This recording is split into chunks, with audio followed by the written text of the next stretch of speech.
முதலமைச்சரின் வெளிநாட்டு பயணத்தில் முதலீட்டு ஒப்பந்தங்கள் கையெழுத்தாவதை வரவேற்பதாக பாஜக மூத்த தலைவர் பொன் ராதாகிருஷ்ணன் தெரிவித்தார். சென்னை ராஜீவ்காந்தி அரசு பொது மருத்துவமனையில் சிபிஐ மூத்த தலைவர் ஆர் நல்லக்கண்ணுவை சந்தித்து நலம் விசாரித்த அவர், அரசியல் கட்சி தலைவர்களுக்கு முன் உதாரணமாக வாழ்பவர் நல்லக்கண்ணு என்று கூறினார். முதலமைச்சர் மு.க.ஸ்டாலினின் வெளிநாட்டு பயணம் குறித்த கேள்விக்கு பதிலளித்த அவர், முதல்வரின் வெளிநாட்டு பயணம் பாராட்டப்பட வேண்டியது என்றும் அதனை மாநிலத்தின் முன்னேற்றத்திற்காக பயன்படுத்த வேண்டும் என்றும் கூறினார். திரைகடல் ஓடியும் திரவியம் தேடு என்பது நம்முடைய முதுமொழிகளில் ஒன்று.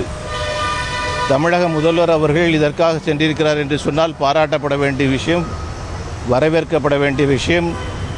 நேற்றைய தினம் சில 1000 கோடி ரூபாய்க்கான முதலீடுகள் பெறுவதற்கான ஒப்பந்தங்கள் கையெழுத்தாகியிருக்கிறது என்று பத்திரிகை மூலமாக தெரிந்து கொண்டோம், வரவேற்கின்றோம்.